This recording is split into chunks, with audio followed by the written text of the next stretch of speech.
તો હાલ અમદાવાદથી આ ખૂબ જ ગંભીર અને દુઃખદ સમાચાર કે જેમાં 8 મજૂરોના મોત નીપજ્યા છે।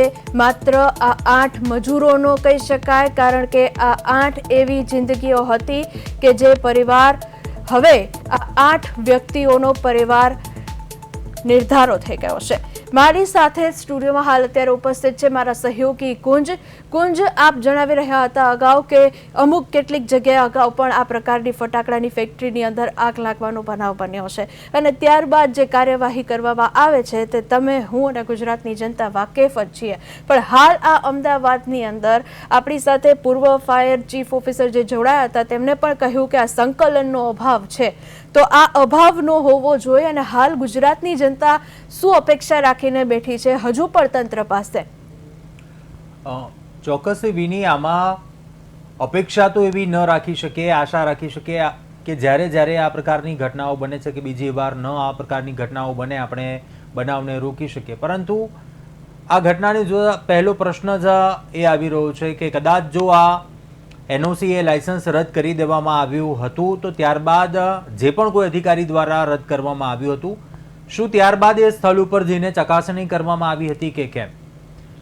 આ સાથે જે પ્રશ્ન થઈ રહ્યો છે, સૌથી મોટી વાત જે સંકલનની કરી કે ખરેખર કદાચ એ અધિકારીઓ વચ્ચે સંકલનનો અભાવ છે તે ક્યાંક આપણે કહી શકીએ ચોક્કસથી જણાઈ રહ્યો છે। એ પોલીસ અધિકારીઓ હોય, જો સ્થાનિક તંત્ર, કદાચ એ જે પણ લગતા વળગતા જે ખાતાઓ આવતા હોય છે, ફાયર વિભાગ દ્વારા પણ એ રદ કરવામાં આવ્યું હોય, NOC કદાચ ન મળ્યું હોય સ્થાનિક તંત્ર દ્વારા, તો ત્યારબાદ એ અધિકારીએ એ લાયસન્સ નથી આપ્યું, તો ત્યારબાદ અન્ય જે વિભાગો હોય છે ત્યાં પણ આ વિગતો હોય, માહિતી શેર થવી ખૂબ જ જરૂરી છે। અને આ સંકલન કદાચ નથી થઈ રહ્યું તેનો જ આ કદાચ આપણે નિષ્ફળતા કહી શકીએ કે તેના પ્રમાણે આ ઘટના બની છે। આ નિષ્ફળતાને કારણે જ અને અધિકારીની આ એ ભૂલ આપણે ગણી શકીએ કે કદાચ જો સંકલન રાખ્યું હોત, કદાચ જો એ પ્રકારની કાર્યવાહી કરવામાં આવી હોત, અન્ય વિભાગો સાથે પણ આ માહિતી શેર કરવામાં આવી હોત, તો આ પ્રકારની ઘટના બનતા આપણે અટકાવી શક્યા હોત। આ સાથે સાથે ઘણી એવી બાબતો ઉપર પણ વિની નજર કરવા જેવી છે આમાં, કેમ કે જે પ્રકારનું પ્રોડક્શન યુનિટ બનાવેલું હતું, ખુલ્લું ખેતર હતું સ્થળ, ચોક્કસથી હાલ જે પ્રકારે દ્રશ્યો અને વિઝ્યુઅલ સામે આવી રહ્યા છે તે જોતા લાગી રહ્યું છે કે ફાયર સેફટી અહીંયા કોઈ પણ પ્રકારે ન હતી। અને આપણે હંમેશા જોયું છે કે કદાચ જે ફેક્ટરી માલિક છે માણસાઈ, તો કદાચ આપણે પ્રશ્ન થઈ રહ્યો છે કે આ નિર્દોષોની જીવની કિંમત એણે શું આંકી લીધી, કેમ કે શું કશું પણ તેણે વિચાર્યું નહીં હોય, નિયમો તો નેવે મૂકી દીધા, પરંતુ કદાચ જો થોડુંક પણ કદાચ એ પ્રકારનું ધ્યાન રાખ્યું હોત તો આ પ્રકારનું ગંભીર પરિણામ ન જોવું પડત। કેમ કે જે આંકડો છે તે જો આપણે બોલતા પણ કદાચ આપણને દુઃખ થઈ રહ્યું છે કે મોટી સંખ્યામાં આ 8 લોકો છે તેમણે જીવ ગુમાવ્યા છે। ચોક્કસથી આ ગેરકાયદેસર હતું તેનું પણ એક કારણ હાલ પ્રાથમિક દ્રષ્ટિએ વિની એ દેખાઈ રહ્યું છે, કેમ કે તે પ્રકારના જે પ્રોડક્શન યુનિટ હોય છે, જે ચાર્જીસ ચૂકવવાના હોય છે, જે પરમિશન લેવા માટે જે કાગળે વર્ક કરવાનું હોય છે, તેના જે વેરો ચૂકવવો પડતો હોય છે, તે રકમ ચૂકવવી ન પડે તેના માટે પરમિશન નથી લેતા અને આવા ખુલ્લા ખેતરોમાં દૂર કે જ્યાં લોકોની અવરજવર આવા દૂર સ્થળો ઉપર ચલાવતા હોય છે। અને મોટી માત્રાનું કારણ પણ એ હોય છે કે મોટી માત્રામાં એક્સપ્લોઝન, ખૂબ જ ઘાતક પદાર્થો હોય છે, જે દારૂગોળો વપરાય છે, ફટાકડા બનાવવામાં જે દારૂગોળો વપરાતો હોય છે, આપણને ખ્યાલ હોય છે કે માઇનોર નાનો ફટાકડો પણ જો કદાચ આપણે હાથમાં ફૂટી જાય તો આપણો હાથ કયા પ્રકારે દાઝી જાય છે, નાના બાળકોને કયા પ્રકારે ઈજા થાય છે। તો આ તો ફેક્ટરી હતી એટલે આપણે એક અંદાજ લગાવી શકીએ કે કઈ માત્રામાં અહીંયા દારૂગોળો હશે, જે સામાન હશે ફટાકડા બનાવવાનું એ રાખવામાં આવ્યો હશે, અને કદાચ હજી આપણને નથી ખ્યાલ કે એવું તો કદાચ ક્ષણિક શું બની ગયું અને ત્યારબાદ આ બ્લાસ્ટ થયો, પરંતુ એ બ્લાસ્ટ થયો હશે કેટલો ઘાતક હશે આપણે વિચારી પણ ન શકીએ। અને સેકન્ડોમાં, ક્ષણમાં બધું વિખેરાઈ ગયું અને લોકોએ જીવ ગુમાવ્યા, કેટલા લોકો ઘાયલ થયા છે। અને આપણે એ પણ એક અંદાજ આપણે વિની લગાવી શકીએ કે નાનો ફટાકડો જો કદાચ આપણે ફૂટે છે તો કયા પ્રમાણે આપણે દાઝી જતા, કયા પ્રકારે ઈજા થાય છે, તો જે લોકો ઈજાગ્રસ્ત પણ થયા છે તો કયા પ્રકારની ગંભીર ઈજા થઈ હશે તે પણ આ એક આપણે અંદાજ આપણે આમ વિચારી નથી શકતા કે આ કઈ પ્રકારનું આ દુઃખ અનુભવી રહ્યા હશે તે લોકો આ ક્ષણે। મને ખામી અત્યારે હાલ એ જ લાગી રહી છે વિની કે કદાચ સંકલનનો અભાવ છે, અધિકારીઓ લાયસન્સ રદ કર્યું, એ અધિકારીએ તેની ચોક્કસી ફરજ નિભાવી, પરંતુ આ અધૂરી ફરજ નિભાવી, એણે લાપરવાહી એણે દાખવી છે, ત્યારબાદ સ્થળ ઉપર જઈને ચકાસણી નથી કરી અને તેના પરિણામે કદાચ આ ઘટના છે તે બની છે. બિલકુલ કુંજ, તેના આ સંકલનના અભાવને કારણે 8 પરિવારોએ તો તેના પોતાના ઘરનો માણસ ગુમાવ્યો ને.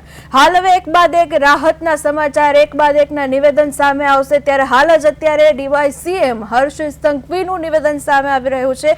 ચલો પહેલા એને સાંભળીએ.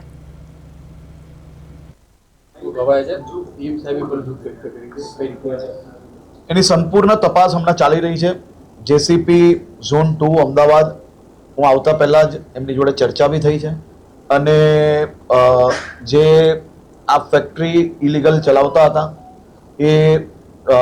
એના પરિવારજનોને બી, જે લોકો ત્યાં હતા હાજર, એ લોકોને બી પકડવામાં આવ્યા છે અને એની સંપૂર્ણ માહિતી આના પછી મારી રિવ્યુ બેઠક છે એમાં લઈને તમને ઓફિશિયલ માહિતી આપવામાં આવશે. સર, આ રાત જે પૂરની કારણે કેટલા લોકોના મોત થયા છે, તો એ લોકોની કોઈ રાહતની જાહેરાત કરવામાં આવી છે? નહીં, એ તો કમ્પલસરી 4 લાખ રૂપિયાની આપણી જે સરકારના નિયમ પ્રમાણે અને તમામ લોકોના આમાં કેવું હોય છે કે કોઈ બી વ્યક્તિ અગર મૃત્યુ પામે છે તો ઘણીવાર એવું થાય છે કે પરિવારમાં કોણ એના લાભાર્થી, કોને આપવાના, એના માટે એની વારસાત ને એનું જે કામગીરી છે એ ચાલુ છે.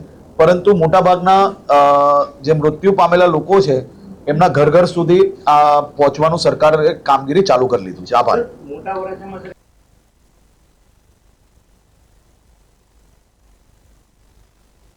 કહી રહ્યા છે કે 4 લાખનું જે મૃત્યુ પામે તેના માટે આપણે રાહત પેકેજ જે છે તે જાહેર કરતા જોઈએ છીએ. બસ તો આ 4 લાખ રૂપિયા હવે પરિવારમાં કોને મળશે તેની હાલ અત્યારે તપાસ ચાલી રહી છે. કુંજ, પરિવારને 4 લાખ રૂપિયા મળવાના છે.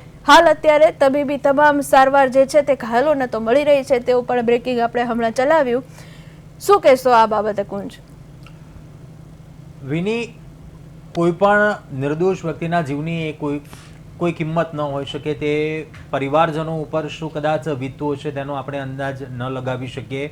બિલકુલ. કેમ કે એક વાત એ કરવી છે કે ભૂતકાળમાં જ્યારે આ પ્રકારની ઘટનાઓ બની છે વિની, ત્યારબાદ એવી ત્વરિત કામગીરી કરવામાં આવી. આસપાસના વિસ્તાર હોય, રાજ્યના કદાચ અનેક જિલ્લાઓમાં તપાસ કરવામાં આવે. ફાયર વિભાગ દોડતું થઈ જાય, પોલીસ વિભાગ દોડતું થઈ જાય, સ્થાનિક તંત્ર છે એ મ્યુનિસિપલ તંત્ર હોય, પાલિકા દોડતું થઈ જાય. આવા એકમો ઉપર તપાસ હાથ ધરે, કેટલાક એકમોને સીલ કરવામાં આવે. ભૂતકાળમાં જ્યારે એ ઘટના બની હતી એમાંથી બોધપાઠ લીધો કે થોડા સમય એવી કામગીરી થઈ, એવા કદાચ નિયમો પણ બનાવવામાં આવ્યા, પરંતુ ત્યારબાદ ભૂલી ગયા.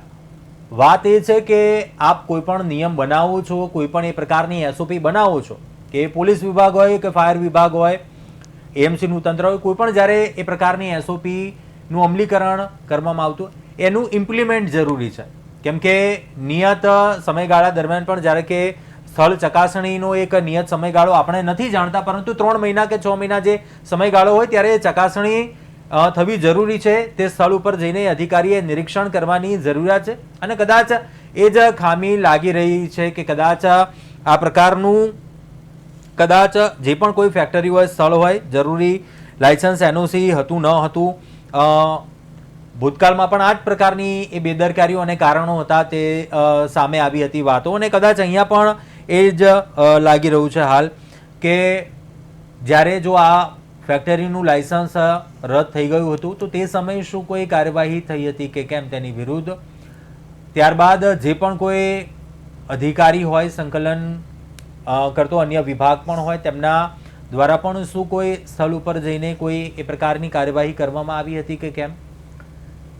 પ્રશ્નો અનેક થઈ રહ્યા છે, પરંતુ હાલ તો એ જ લાગી રહ્યું છે કે હજુ થોડો સમય થશે. જે ફેક્ટરીના માલિક છે, જો તેની અટક થાય છે, જે પણ લોકો સંકળાયેલા હશે, જે પણ કોઈ ભાગીદાર હશે, આપણે હાલ નથી જાણતા, તપાસ બાદ એ સામે આવશે. પરંતુ તે અટક થાય છે, તે સ્થળનું માલિક કોણ હતું, ત્યારબાદ જગ્યા ભાડેથી હતી કે કેમ, હજુ એ પ્રકારની કોઈ વિગતો સામે નથી આવી. પરંતુ આ તમામ વસ્તુઓ સામે આવશે ત્યારબાદ વધુ કારણ છે તે સ્પષ્ટ થશે. એવા શું કારણો હતા, કયા વિભાગો હતા, છેલ્લે ક્યારે આ સ્થળ ઉપર સ્થળ નિરીક્ષણ થયું હતું, કયા અધિકારી દ્વારા લાયસન્સ એનઓસી આપવામાં ન આવ્યું હતું, લાયસન્સ રદ કરવામાં આવ્યું હતું, અને અત્યારે હાલ તો કોની જવાબદારી હતી? અને જે સ્થાનિક તંત્ર હતું, આપણે કે જે પણ કોઈ નજીકના વિસ્તારમાં પોલીસ સ્ટેશન આવતું હોય કે કદાચ ફાયરના વિભાગને લાગુ પડતું હોય તે વિસ્તારમાં શું તેમને આ બાબતે જાણ હતી કે કેમ કે અહીંયા આ પ્રકારની ફેક્ટરીઓ છે? ન માત્ર આ એક હોઈ શકે વિની, આસપાસમાં હજુ પણ આ પ્રકારના કેટલાક જીવતા જાગતા આવી ફેક્ટરીઓ હજુ પણ ધમધમતી હોય તો નવાઈ નહીં.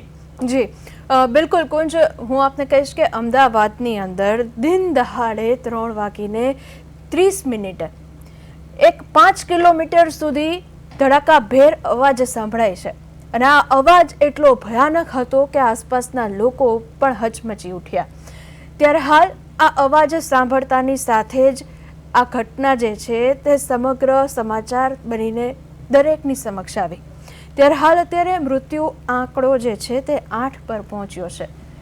15 જેટલા લોકો ઈજાગ્રસ્ત છે.